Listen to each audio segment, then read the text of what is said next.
심령이 가난한 자는 복이 있나니 천국이 그들의 것이며, 애통하는 자는 복이 있나니 그들이 위로를 받을 것이며, 온유한 자는 복이 있나니 그들이 땅을 기업으로 받을 것이며, 의에 줄이고 목마른 자는 복이 있나니 그들이 배부를 것이며, 긍휼히 여기는 자는 복이 있나니 그들이 긍휼히 여김을 받을 것이며, 마음이 청결한 자는 복이 있나니 그들이 하나님을 볼 것이며, 화평하게 하는 자는 복이 있나니 그들이 하나님의 아들이라 일컬음을 받을 것이며, 의를 위하여 박해를 받은 자는 복이 있나니 천국이 그들의 것입니다.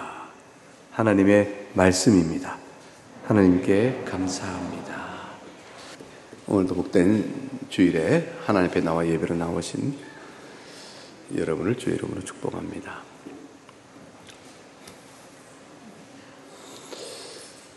좁은 길을 가는 사람은 어떤 사람들일까? 그 어떤 사람들이 좁은 길을 가는 사람일까? 이제 누구지? 라고 물어보면 여러분입니다. 여러분이 좁은 길을 가고 계시죠. 근데 어떤 사람이지? 라고 물어볼 때도 여러분과 같은 사람일 것입니다. 라고 대답이 주어져야 될 것입니다. 자, 그러면 오늘 본문을 통해서 좁은 길을 가는 사람은 어떤 사람일까? 라는 답을 이렇게 뒤집어서 얘기해 볼까요? 여러분은 어떤 사람들입니까? 라는 것으로. 그 대답이, 그 질문이 같은 질문이요? 그 되어야 답이 하나 일터인즉, 그리고 그 답이 같아야 우리는 좁은 문이요, 좁은 길을 가는 사람들일 것입니다. 앞서 우리는 두 번에 걸쳐서 좁은 문은 무엇이며 좁은 길로 간다는 것은 어떤 것이냐라는 것에 대한 말씀을 좀 살펴봤죠. 마태복음 7장 우리 13절과 14절에 가게 되면 주님께서 이렇게 하셨어요. 좁은 문으로 들어가라. 멸망으로 인도하는 문은 크고 그 길이 넓다. 그리고 들어가는 자가 많고 그러셨어요. 생명으로 인도하는 문은 좁고 길이 협착하여 찾는 자가 적다라고 말씀하셨습니다. 이미 여러분이 알고 계신 대로 좁은 문은 예수 그리스도입니다. 그 문은 생명으로 인도하지요. 히브리서 9장 27절과 28절에 가게 되면 유명한 말씀, 한 번 죽는 것은 사람에게 정해진 것이요 그 후에는 심판이 있으리니 이와 같이 그리스도도 많은 사람의 죄를 담당하시려고 단번에 들으신 바가 되셨다라고 기록되어 있습니다. 한 번 죽는 것은 사람이 정해져 있다. 사람은 죽습니다. 그리고 이 땅에서 한 번 죽지, 인생은 한 번으로 육체와 영혼이 분리되면서 죽습니다. 두 번 죽는 둘째 죽음, 둘째 사망은 영원한 심판의 사망입니다. 이 땅에서 겪는 죽음은 한 번입니다. 근데 이와 같이 예수 그리스도께서도 한 번 죽으셨는데 그 예수 그리스도의 한 번 죽으신 죽음은 희생제사의 죽음이었습니다. 다시 말하면 예수님께서 다시 희생제사를 드리기 위하여 다시 죽으실 이유가 없습니다. 영단번에 한 번의 죽으심으로 희생제사를 드리셨습니다. 모든 사람이 한 번 죽고 죽은 다음에는 그 후에는 심판이 있을 것이라 그랬습니다. 심판 때 앞으로 나아갑니다.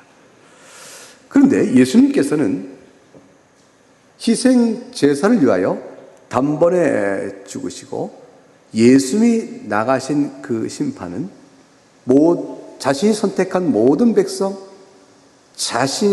주님께로 나오는 모든 자를 구원하시는 그 죄를 담당하는 멸망 심판의 죽음을 겪으신 것이죠. 그래서 희생제사로 죽으시는 죽음을 가리켜서 히브리서 9장 28절에 많은 사람의 죄를 담당하시기 위하여 단 한 번에 죽으신 것이다. 자기를 내어드린 것이다. 이렇게 말씀합니다. 그러니까 그리스도를 믿어야 될 이유는 바로 여기에 있는 것이죠. 문은 좁고 생명으로 인도하는 문은 이게 그 문으로 나가면 그 문을 통과해 가는 길은 좁습니다. 협착합니다. 그러나 그 길로 가는 사람은 결코 그 길을 그렇다고 해서 피하지 않습니다. 많은 사람들이 찾지 않지만 그 길, 생명으로 가는 길을 걸어가는 것입니다.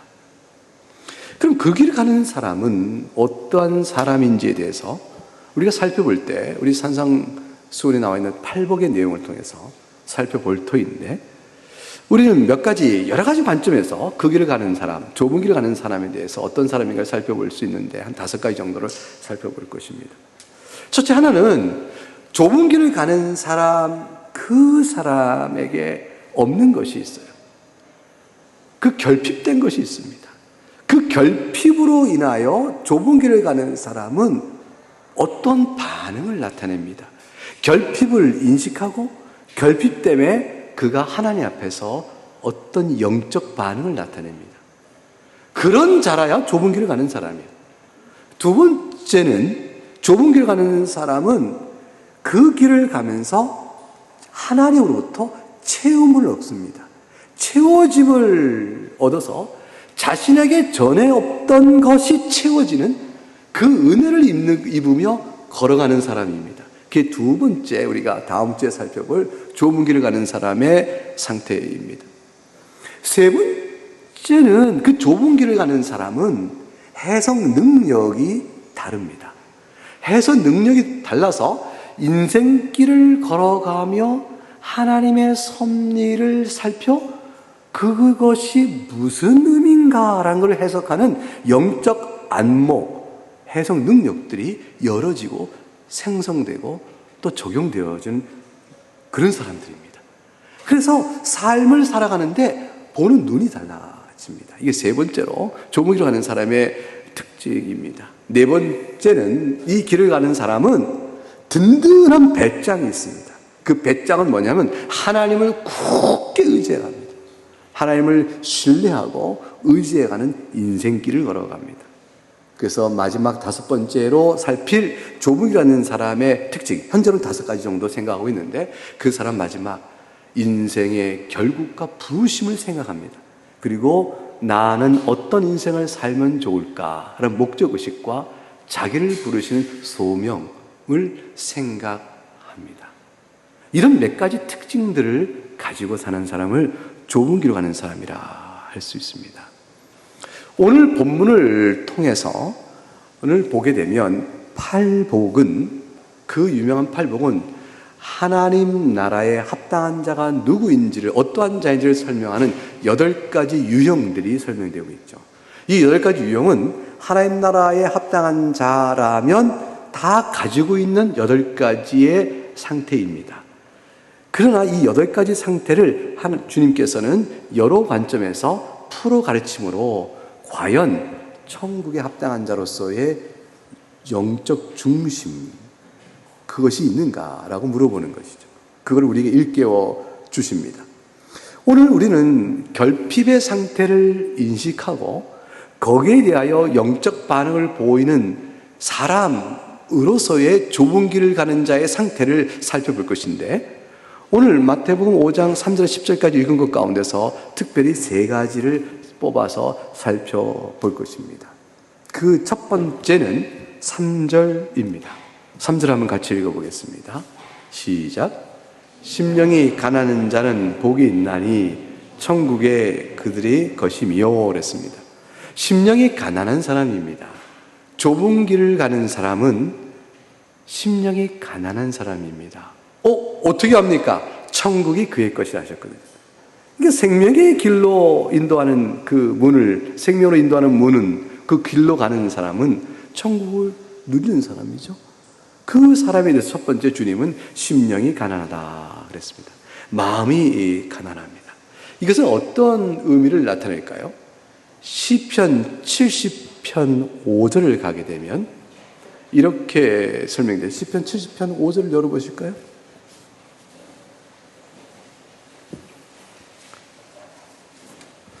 시편 70편 5절을 찾으셨으면 한번 같이 읽어보겠습니다. 70편 5절 읽어보겠습니다. 시작. 나는 가난하고 궁핍하오니 하나님이여 속히 내게 임하소서.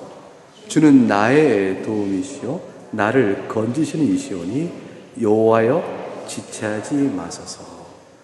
여기서 말하는 나의 가난함과 궁핍함은 단순히 물질이 부족하다라는 뜻이 아닙니다.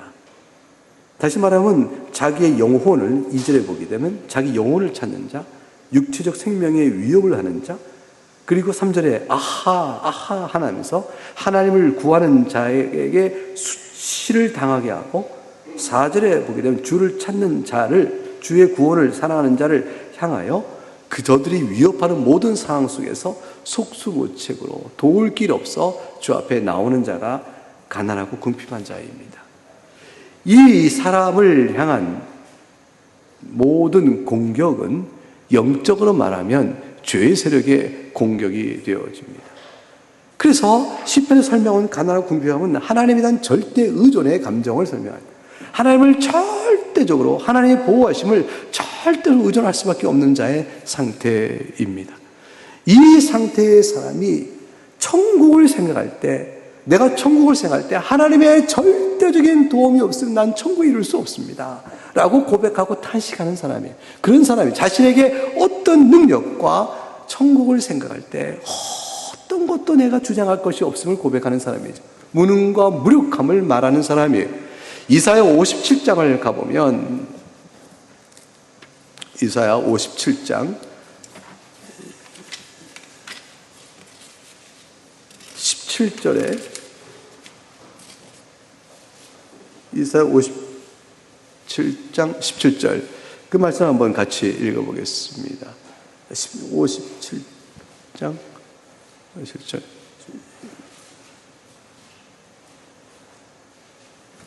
이 말씀이 15절 말씀 읽겠어요. 17절에 15절만 읽도록 하겠습니다. 시작. 지극히 존귀하며 영원히 거하시며 거룩하다 이름하는 이가 이와 같이 말씀하시되, 내가 높고 거룩한 것이 있으며 또한 통회하고 마음이 겸손한 자와 함께 있나니 이는 겸손한 자의 영을 소생시키며 통회하는 자의 마음을 소생시키려 함이라. 심령이 가난한 자라는 것은 이사야 57장 15절에 잘 말씀하신 대로 그 높고 존귀하며 영원하고 거룩하신 하나님께서 내려다보시면서 그 마음이 실로 겸손하여 자기 마음이 가난하다는 얘기죠. 그래서 하나님 앞에서 통회하고 슬퍼하는 자예요. 그런 자를 가리켜서 마음이 가난한 자라 이렇게 말씀하십니다. 주님은 바로 이러한 자를 이미 구약 성경에 구원받을 만한 자여 천국을 누릴 자가 어떤 영적, 내면적, 심령의 상태인가를 이미 다 가르쳤음에 이런 인물들이 구약에 이미 살았단 말이에요. 하나님의 백성으로 구약 교회 안에서 이 마음을 갖고 사는 사람들은 다 주의 언약에 따라 구원받는 사람이 되어져요. 이 마음을 못 가진 자는 구약의 백성으로 살았어도 외인이에요. 언약 바깥에 있는 자요, 구원에 이르지 못한 자들이 되어집니다. 그런 자들은 시편 3절에 나온 대로 악인은 그 마음에 욕심을 자랑하며 탐욕을 부린 자는 여호와를 배반하며 멸시하나이다 그랬어요. 하나님의 이름을 부르는 자로 살지만 실제로 하나님을 배반하며 멸시하며 마음의 욕심을 자랑으로 삼고 탐욕으로 얻어진 것들의 결과를 자랑하는 자들, 그런 자들은 교만한 악인에 불과하므로 심령이 가난한 자가 못 되죠. 주님은 그런 자를 분별해 내시는 겁니다. 이런 자는 좁은 길을 가는 사람이 아니에요. 생명으로 가는 길을 가지 않습니다. 여러분은 어떠십니까?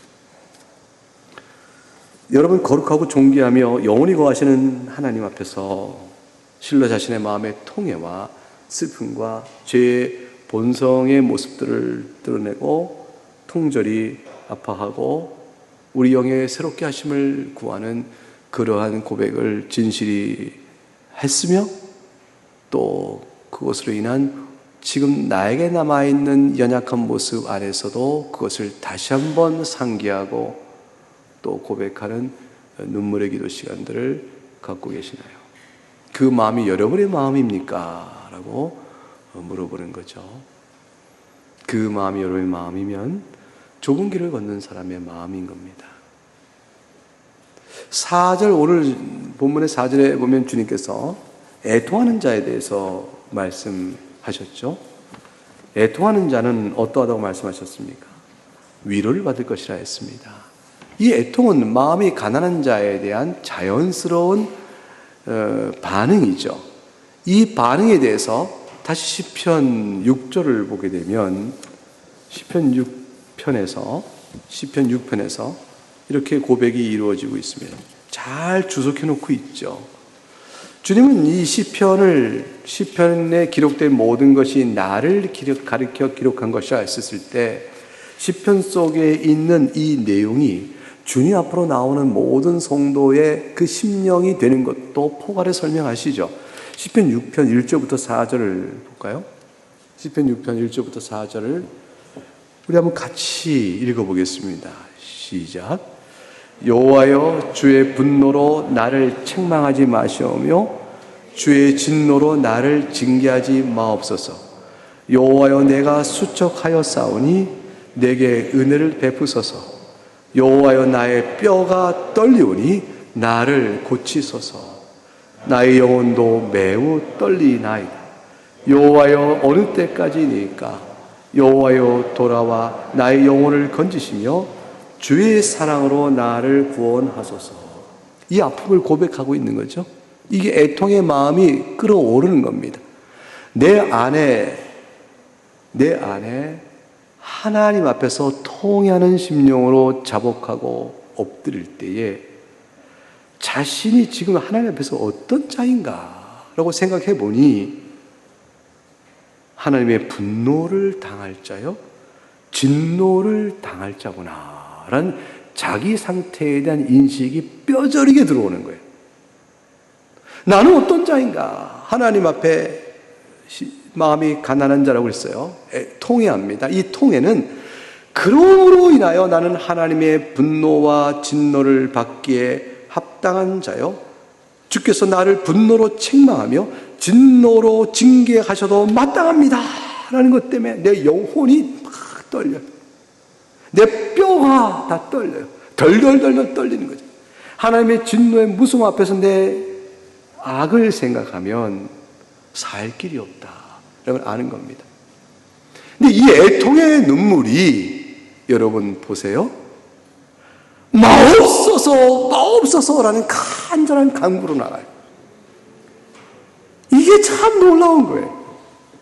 주의 분노로 내가 책망받기에 마땅하며 주의 진노로 징계받기에 마땅하여 내가 하나님의 분노와 진노를 생각하니 내 뼈가 흔들리고 내가 수척하며 내 영혼도 흔들려 살 길이 없습니다. 나는 망한 자입니다 라고 절망의 수렁 안에서 그 깊은 절벽에 떨어지면서 외치는 외마디 비명이 아니에요. 이 애통은 놀라운 애통인데 약속에 근거한 애통이요, 희망을 붙드는 애통이에요. 이 자기 절망의 상태를 바라보면서 그 다음에 말합니다. 그러나 주님 그렇게 하지 마옵소서. 그렇게 하지 마옵소서. 애통의 소리는 은혜의 약속을 붙드는 간구로 넘어가요. 이게 천국 백성이 갖는 놀라운 기도의 능력이고 그 안에 우리의 비밀이 있고 우리의 복음이 있어요. 여러분에게 애통하는 마음이 있냐고 물었습니다. 또한 여러분에게 묻는 것은 그러므로 그 애통한 상태 속에서 여러분은 예수 그리스도 안에 주시는 용서의 은혜를 붙듭니까? 라고 물어보는 거예요. 하나님께서 그런 자를 불쌍히 여기시는 긍휼을 나타내셔서 주의 복을 붙들고 주여 그러나 저를 책망하지 마옵소서, 주님 저를 징계하지 마옵소서, 이 뻔뻔스러움을 가질 수 있냐는 거예요. 무엇 때문에? 예수님 때문에 말이에요. 주님 저를 보면 분노로 책망하시 마땅하며 진노로 징계하시 마땅하여 저는 수척하며 뼈가 떨며 영혼도 떨립니다. 그러나 그리 맛이 없기를 내가 간구하니 왜 그래요? 내가 예수 그리스도의 복음과 하나님의 긍휼을 구합니다. 그래서 4절 같이 다시 읽어볼까요? 시작. 여호와여 돌아와 나의 영혼을 건지시며 주의 사랑으로 나를 구원하소서. 하나님의 죄를 향하여 돌이키심과 나를 사랑하신 그 사랑을 붙들고 주 앞에 부르짖는 겁니다. 그래서 탄식은, 여러분 오늘 설교 본문은 어떻게 되어 있어요? 설교 본문의 제목이 어떻게 돼요? 설교의 제목이 탄식이요 간구입니다. 무엇을 간구하죠? 주의 용서와 자비로움과 긍휼로 간구하는 거예요. 그리고 그 약속을 붙들고 나가는 겁니다. 꼭 붙들고 의지하는 것이요. 그게 주님 말씀하시는 애통하는 자예요. 심령이 가난한 자가 채움을 갈구하고 의지해 나가며, 애통하는 자가 주의 용서를, 약속의 말씀을 붙들고 간구하고 의지해 나가며, 의에 줄이고 목마른 자 또한 마찬가지 은혜가 주어집니다. 여러분 시편 32편 5절을 보세요.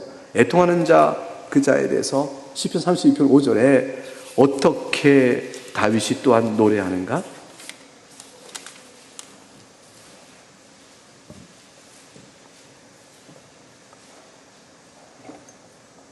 그 아픔에 대해서 32절부터 1절에 4절까지 한번 같이 읽어보겠습니다. 시작. 허물의 사함을 받고 자신의 죄가 가려진 자는 복이 있도다. 마음에 간사함이 없고 여호와께 정죄를 당하지 않은 자는 복이 있도다. 내가 입을 열지 않을 때 종일 신음함으로 내 뼈가 쇠하였도다. 주의 손이 주야로 나를 누르시오니 내 진액이 빠져서 여름 가무에 마름같이 되었도다. 3절과 4절은 죄로 인하여, 자신이 지은 죄로 인한 애통의 마음이 확 듭니다. 근데 이 애통의 마음 속에 주를 향한 간구가 나왔어요. 간구는 뭐냐면 허물의 사함에 대한 죄의 약속이에요. 하나님께 정죄를 당하지 않을 길이 있다는 것이죠.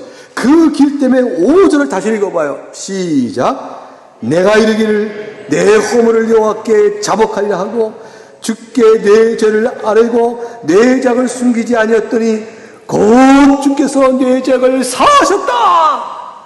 이 애통 속에 이어져 오는 하나님을 향한 간구의 말씀과 용서의 은혜가 확 들어옵니다.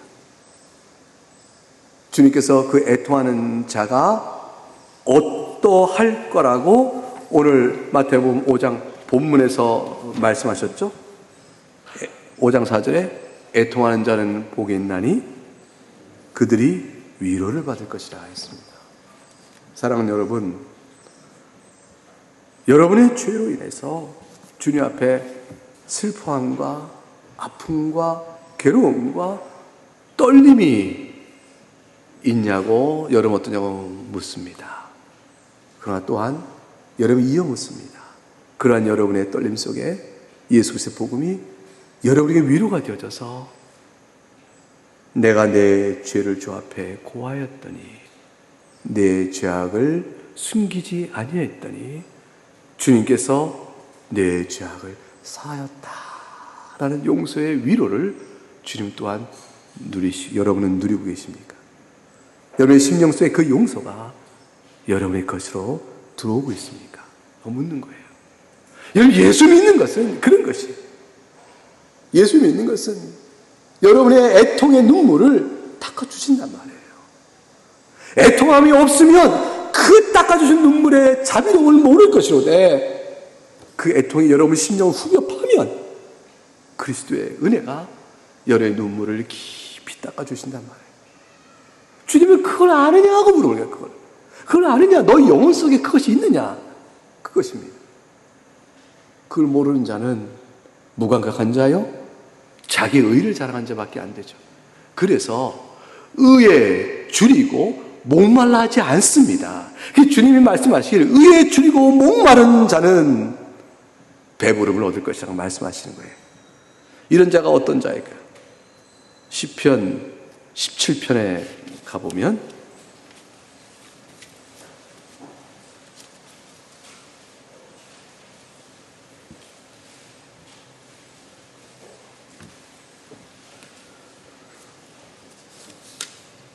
시편 17편에 가볼까요? 14절과 15절 말씀을 같이 읽어보겠습니다. 14절 말씀을 먼저 읽어보겠습니다. 시작. 여호와여, 이 세상에 살아있는 동안 그들의 분깃을 받은 사람들에게서 주의 손으로 나를 구하소서. 그들은 주의 제물로 배를 채우고 자녀로 만족하고 그들의 남은 산업을 그들의 어린 아이들에게 물려주는 자이니다. 이런 자는 줄이고 목말라 하지 않습니다. 그 말씀을 몰라요. 이해를 못합니다. 그게 뭔데? 그러니까 그게 뭔데?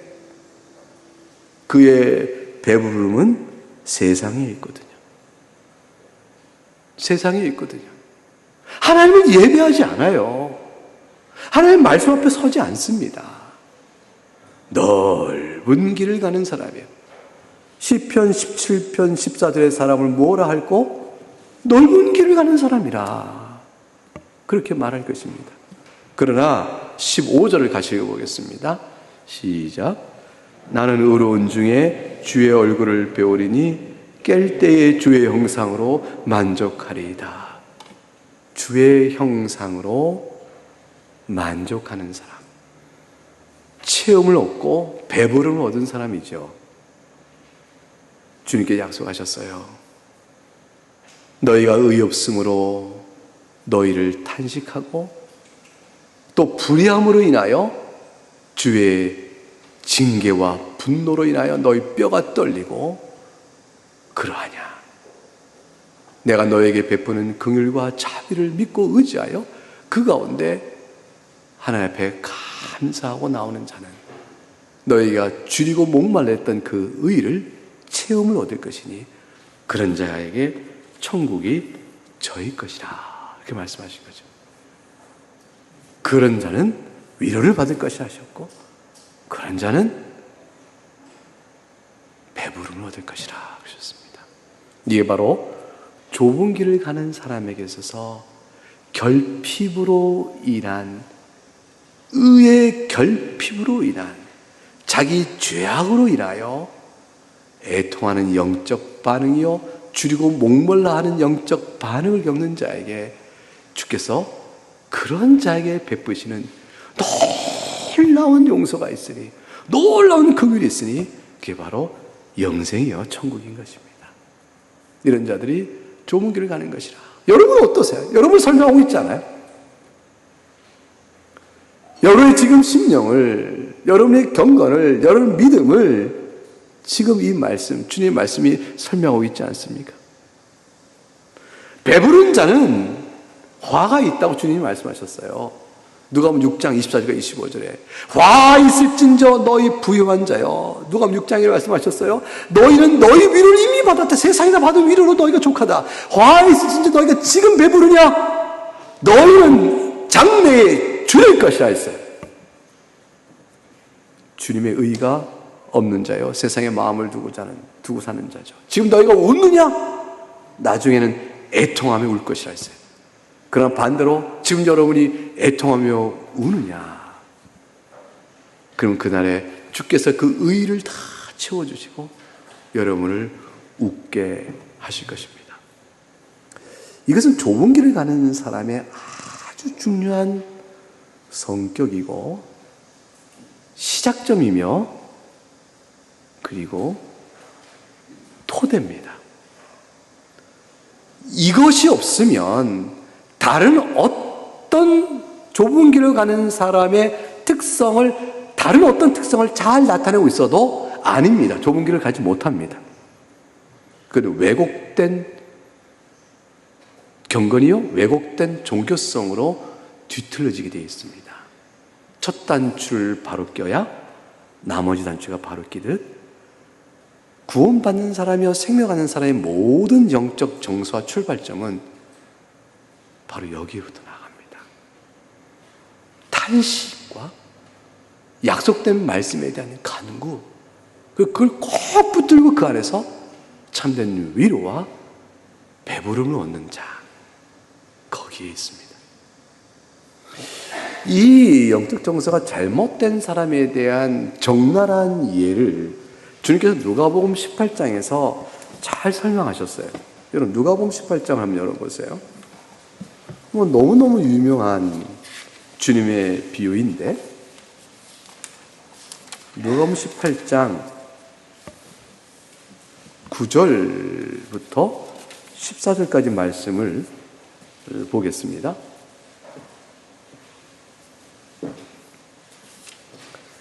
9절부터 14절까지 말씀을 우리 한 절씩 나누어 읽도록 하죠. 제가 시작하겠습니다.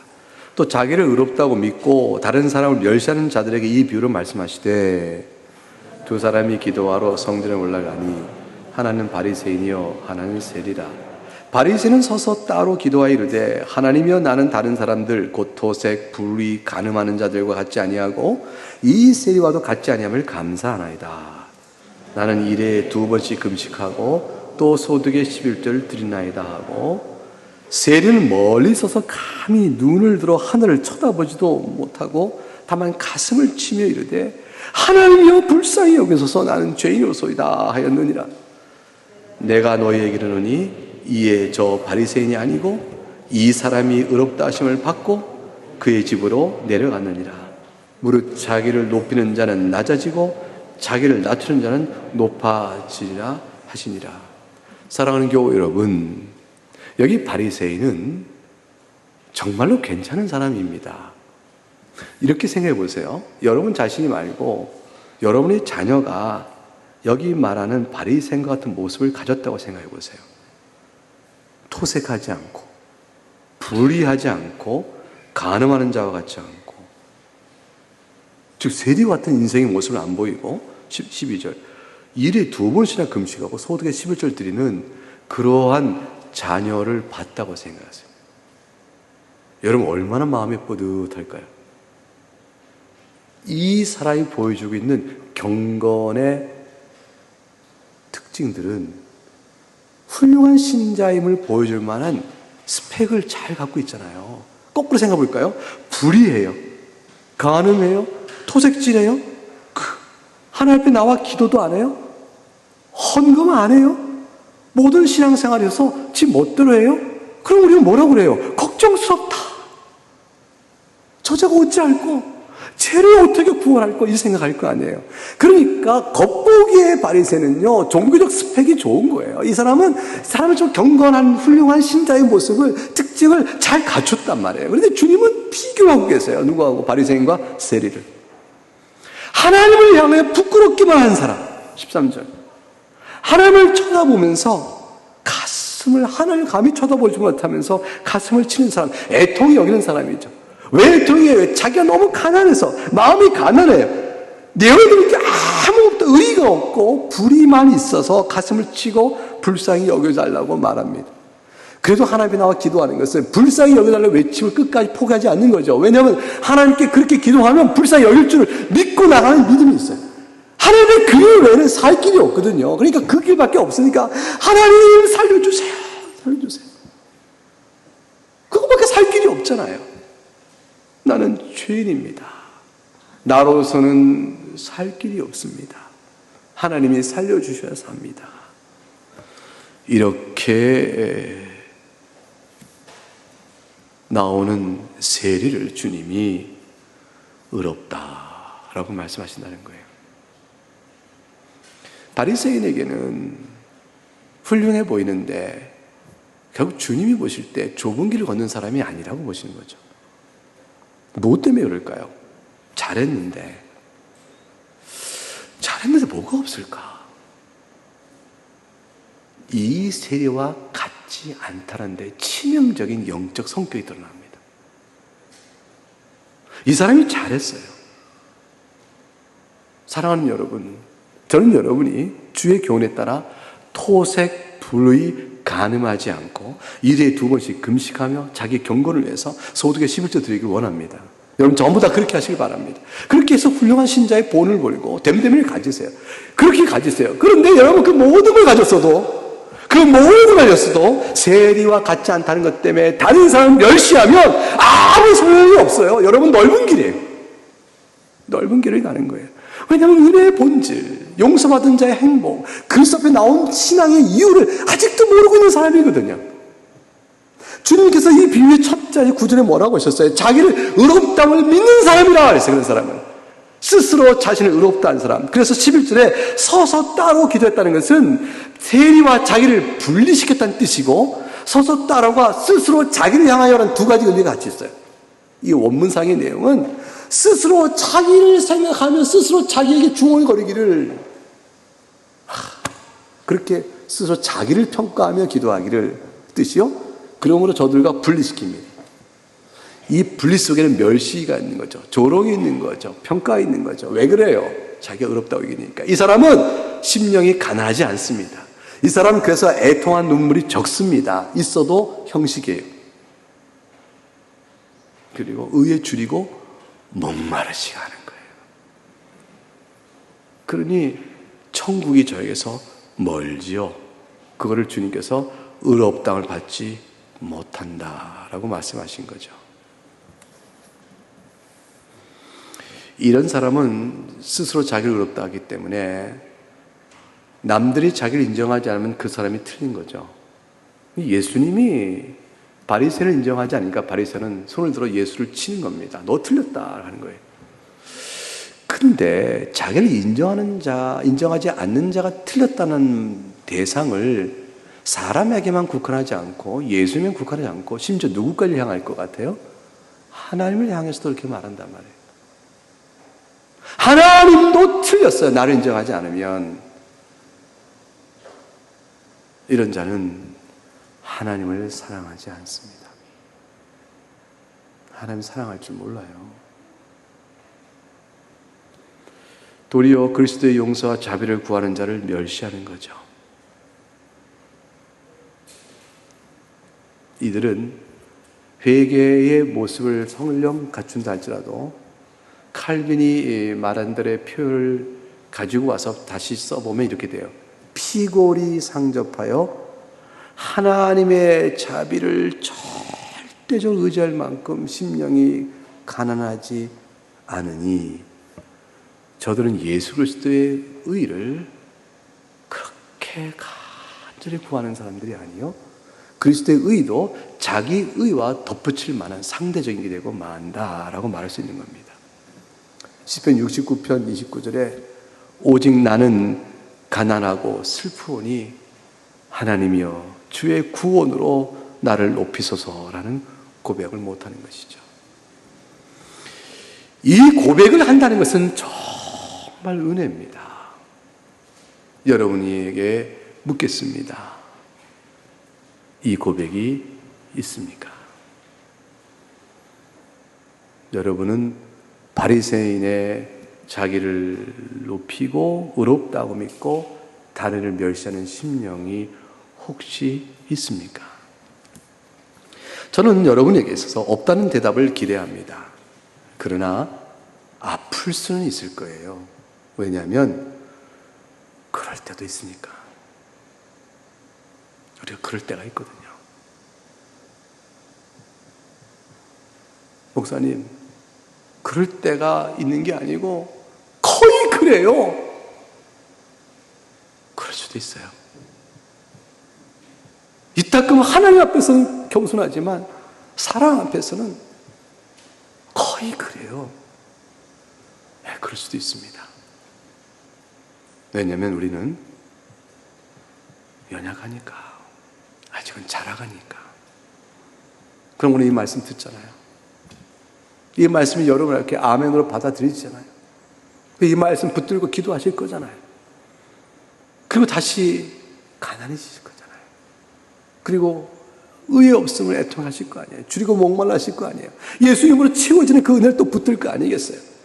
그런 가운데 여러분은 또 하나님의 은혜와 용서 가운데서 품는 하나님의 은혜를 맛보며 돌아서는 거죠. 또 한 걸음 가는 거죠. 이 은혜는 정말 놀라워요. 자신이 타락했던 생활에 대한 회개,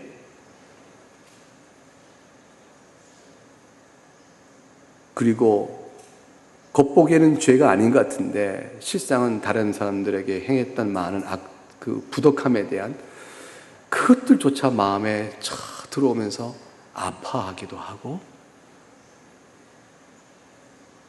이게 생각이 자꾸 넓어지고 깊어지면서 우리 모습들을 이렇게 깊이 들여다보면서 죄의 짐이 참 무겁구나 하는 것도 생각하고,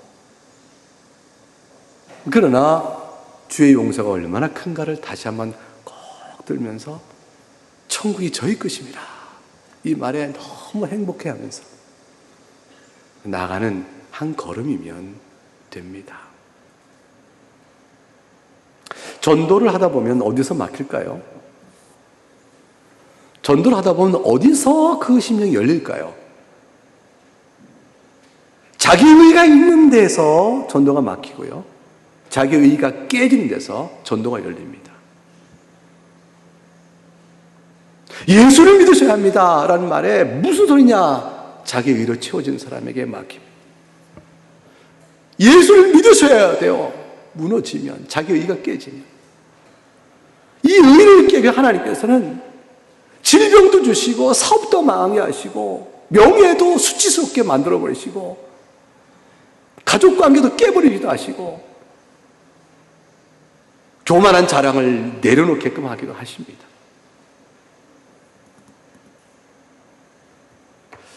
그 모든 것 없이 인생에서 유복한 가정에서 명예와 부도 누리고 명예 부가 있으니까 또 교육 환경도 좋고 교육을 잘 받았고 그 기회를 삼아서 세상 속에서 성공하고 좋은 직장 갖고 또 이렇게 잘 살고 이렇게 사는 동안에 별로 큰 순탄하고 살아가는 그 사람의 인생 속에서 주의 말씀이 덤덤하고 도대체 그게 뭘까 싶을 때 그의 자식을 통해서도 말씀하신단 말이에요.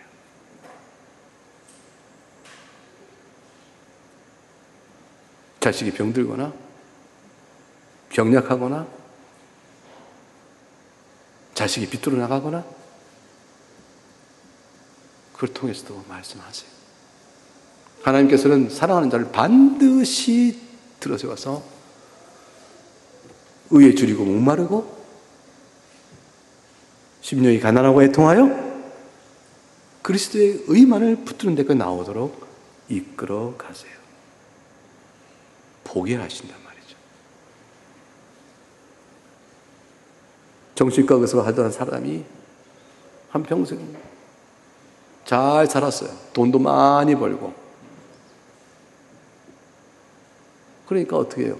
지방에 자기 개업이 병원 하나 딱 열어놓고 살면서 그야말로 방탕하게 번 돈 갖고 잘 살았죠. 나중에 병이 들어서 간 이식을 받게 되어지고 신장 이식을 받게 되어지고 그 죽음의 큰 위기 속에 내몰리면서 영적 각성이 그때서 온 사람이 있었어요. 저는 그 사람 보고 얘기를 나눴는데 하나님 앞에 막 자기 죄를 놓고 회개하는데 그 회개의 깊이가 몇 날 며칠 눈이 파래지도록 이어져요. 하나님의 은혜가 크게 임한 거죠. 행했던 행악의 요소에 대한 회개를 넘어서서 환자를 마음 심리와 모든 상태를 양심적으로는 할 수 없게끔 유린하며 돈을 벌어 처방을 내렸던 모든 일들 세밀한 양심까지 드러내면서 회개에 들어가더라고요. 그 영혼이 애통과 그 상황 속에서 그리스도의 복음을 받아들였어요. 용서의 은혜를 믿었어요. 그리고 달라졌죠. 여러분, 이 은 정말 성령님의 은혜예요. 여러분의 주신 바 된 생명 은혜를 굳게 붙들기 바랍니다. 여러분 자신뿐 아니라 여러분의 자녀를 신앙 안에 키울 때 바리새인의 모습처럼 키우는 것으로 그치면 안 돼요. 성경 읽어라. 기도 생활해야지. 교회 잘 다녀야 돼. 이 모든 것들은 전부 신앙을 세워가는 수단이고 환경이죠. 근데 정말 중요한 것은 뭐예요? 이 수단과 환경을 통해서 신앙이 형성될 어떤 초점이 있어야 되잖아요. 이 환경과 수단이라는 것은 계기로 주어지는 것이죠. 그 계기는 굉장히 중요해요. 왜? 그 안에서 신앙이 뿌리를 내리고 깨닫고 성장할 수 있는 좋은 기회가 되니까. 근데 기억하세요. 여러분의 자녀는 심령 속에서 지금 오늘 설교 들은 어린아이들이 성장하면서 의심할 거예요. 거부할 수 있습니다. 아니 왜? 라고 물어볼 수 있어요. 의심과 거부라는 어두운 그늘을 마음에 가지고 교회에 나오며 말씀을 듣고 있을 뿐인 겁니다. 이 기본값이거든요. 기본적 정서거든요. 인간에게 있어서. 어떻게 해야 되겠어요? 그런 정서를 무시하고 그에게 교회 잘 다녀라, 또 기도해라, 성경 읽어라 라는 것에 대한 행위적 가르침만으로는 절대 그 아이의 심령이 과연 주 앞에 선지 다 확인할 길이 없어요. 복음의 복음 정서를 심어줘야 해요. 그 모든 것들의 환경을, 수단을 잘 사용하면서 기도할 때 기도하지 않은 아이에게 뭐라고 말할까? 성경을 읽기를 바라는데 성경 읽지 않은 아이에게 내가 뭐라고 말해줘야 되지? 교회를 가자는데 교회를 안 가겠다고 하는 아이에게 내가 뭐라고 말을 해야 될까? 죄를 향해 주님께서 어떻게 다스리는지를 내가 어떻게 말해야 될까? 고민하며 아이에게 나가야 합니다. 궁극적으로는 잘못에 대하여 올바른 무엇인가를 알려주되 긍휼과 용서 가운데 가르쳐야 되는 거예요. 그 주님께서 그 은혜를 주실 수 있도록, 깨닫지 못하면 더 굳어지지 않도록 징계도 필요하겠지만 그러나 방향은 항상 긍휼과 용서를 가르친 대로 이끌어가는 것입니다. 하나님께서 우리를 그렇게 이끌어 가시거든요. 자녀들 앞에서 내가 죄인 됐다, 나는 의의가 없다 라는 고백을 나눌 수 있어야 하는 것입니다. 그래서 너희들이 아마 나를 용서해야 될 것이 많을 거다 라고 고백도 해야 되는 것이에요. 나 또한 너희들의 많은 잘못을 늘 사랑으로 용서하고 있단다 라고 말해줄 수 있어야 하는 것입니다. 그래야 엄마 아빠에게 미치고 있는 복음이 뭔지를 아는 거죠. 여러분, 이것이 자녀에 대한 신앙을 가르치는 것일 뿐 아니라 우리 가운데 나눔도 그런 것이에요. 하물며 교인들 상호간에 어떻게 자기 의를 세우고 다른 일을 멸시하는 일이 우리 가운데 영적 정서로 작용할 수 있겠어요? 있을 수 없는 영적 정서예요. 아니, 연약하니까, 교회도 연약하니까, 불완전하니까. 그러니까 우리 가운데 그런 현상이 나타날 수 있습니다.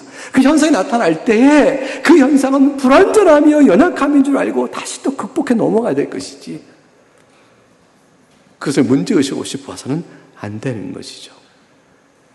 그러나 모든 것들이 있어요.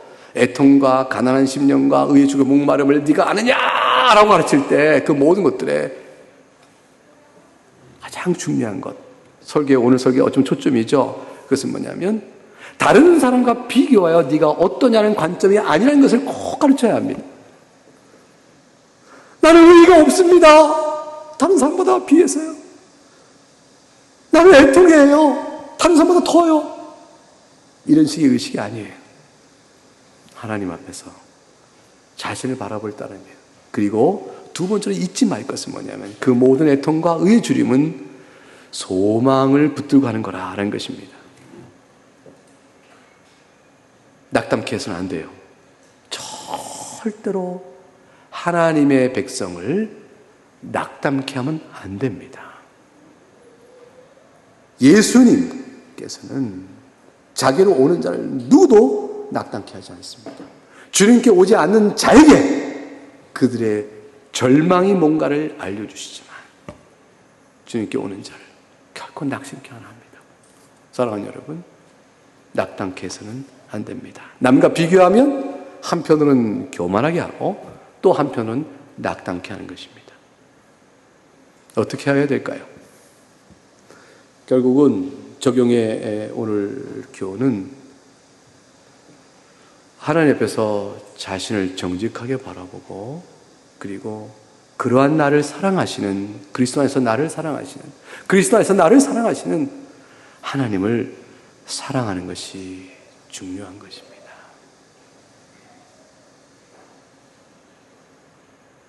심령이 가난하고 애통하고 의에 줄이는 사람은 하나님의 사랑을 듬뿍 받고 있음을 잊지 말아야 합니다. 왜냐하면 천국이 주어지잖아요. 위로가 주어지잖아요. 의로 배부르게 되는 복이 주어지잖아요. 복음의 약속은 눈물과 애통과 쓰라리며 떨림으로, 두려움으로, 정죄에 대한 고통으로 시작하지만 희망 없이 끝나는 것이 아닙니다.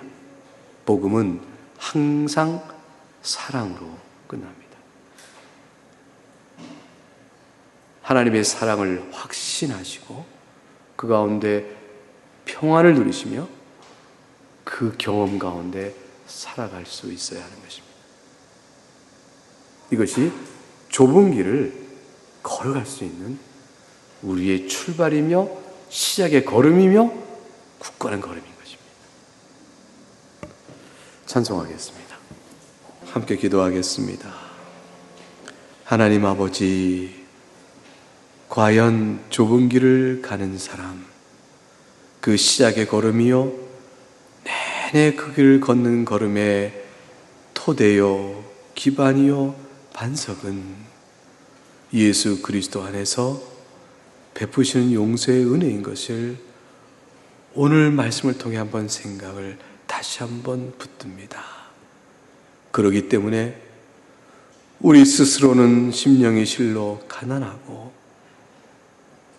우리는 그 가난함으로 인해서 줄이고 목말라 하며 애통해할 수밖에 없고 그로 인하여 두렵고 떨리고 뼈는 마르고 영혼은 수척하며 그럴 하나님의 진노와 분노가 마땅한 자임을 고백할 수밖에 없지만 그러나 우리를 줄이지 않게 하시고 배부르게 하시며 우리를 위로해 주시고 천국이 너희 것이라 말씀해 주신 놀라운 한 사건, 그리스도의 용서의 은혜를, 그리스도의 의를 내 것으로 삼아주신 큰 사랑을 마음에 확신하면서 좁은 길을 갑니다. 우리 사랑하는 교우들에게 이 은혜를, 이 고백을 부어주셨음을 감사하면서 이 땅에서 믿음을 견실히 붙들고 살아가는 사랑하는 모든 교회가 되게 하시고 결코 교만치 않게 하시고 결코 낭망치 않게 하심으로 인하여 그리스도만을 사랑하고 하나님을 사랑하는 자가 되게 하여 주옵소서.